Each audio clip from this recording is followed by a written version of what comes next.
Welcome back to some new r/pettyrevenge stories, where people share small victories over those who wronged them. I hope you had a great day. Thanks for all the likes and comments on the last video. And now, let's start with the first story. It's called Not Qualified. Many years ago, a partner wanted to apply for a project management job in his current company. Would be a promotion and salary upgrade. The division head, where the job was located, told him not to bother applying, as he wasn't qualified. Partner had the same qualifications as the person leaving, but he had previously blocked the division head from illegally using funds. Lord forbid, he told them no.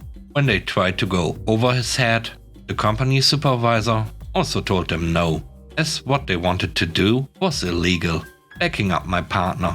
Fast forward a year later.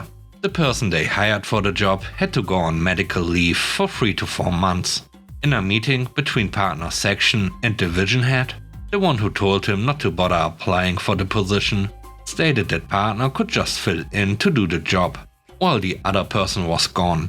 In front of everyone from both his company and all the division bigwigs, partner said in a completely calm, expressionless voice, "You told me last year I wasn't qualified to do the job, so not to even bother applying, as you'd make sure I didn't get it.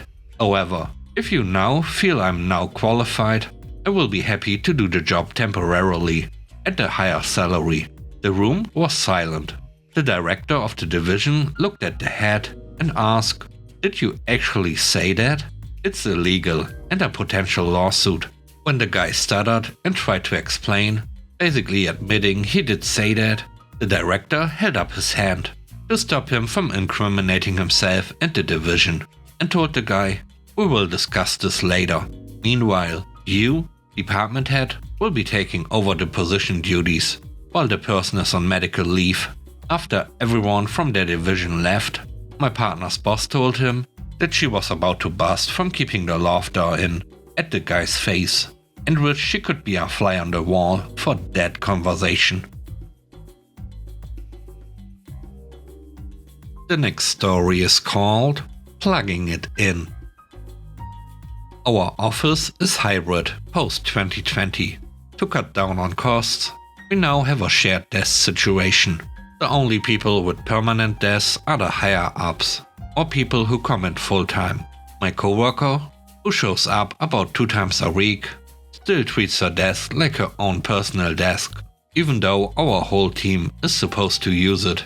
She's a bit of a grump and never removed her personal items and pictures, even though we were asked to do so. 90% of the time, we just leave her desk alone, because it's too annoying to deal with her complaints. And our manager basically avoids dealing with her, because she's such a headache. But there are times when there just aren't many open desks, so I have to sit at her desk, and things get moved, of course. Nothing major, just the usual stuff with a shared desk. But of course, she always complains and whines and tries to make us feel bad for using her desk. A few weeks ago, it got to be too much. Someone else sat at her desk and adjusted a lot of things, and so she blew up at me. I told her I hadn't sat at her desk, but she just whined about all the times before. I was done. So for the last few weeks, whenever I go past her desk, I made sure to move something or unplug something. It's been setting her off so much. The best moment came yesterday, when she was freaking out because her laptop died mid-meeting. She's not great with technology and was freaking out. Of course, she called IT, and when they came, they simply pointed out that her power cord was loose. Our IT guy has a way of talking, which was perfect for the moment, because he basically walked her through a step-by-step process of plugging in the cord while everyone else could hear. She basically looked like a moron for not knowing how to check if it was plugged in. I couldn't stop smiling. The last story is called No Regrets. I used to work at a local shop. I would often be the only employee there. We constantly got calls from companies trying to sell us business loans. We would get at least 8 calls a day, and I would have to put my tools down and walk away to answer the phone.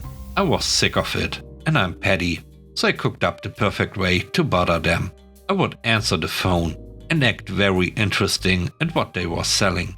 Talk to them for about a minute, then lie and say some customers just came in. Can you hold please? Then I would put them on hold for 5 or 10 minutes and go back to working on my project. Then I would hop back on the line and pretend to be interested and claim I would be right back. Then another 5 or 10 minutes of work while they are on hold. Then I would come back and give them the final blow. Something like, I've been wasting your time intentionally, because you people waste my time all day. We are never going to get a loan from you, and this is an absolute blast for me, and I'm going to do it every time you call us now and waste your time, because it's so fun. Want to take me off your call list now? After about 2 weeks of this, the amount of sales calls we got decreased dramatically. I regret nothing. Thanks for watching the video. I hope you enjoyed it. If you did, please don't forget to leave a like, comment and subscribe. And if you have time, watch another one of my videos. And now, I hope you have a great day. See you soon. Bye bye.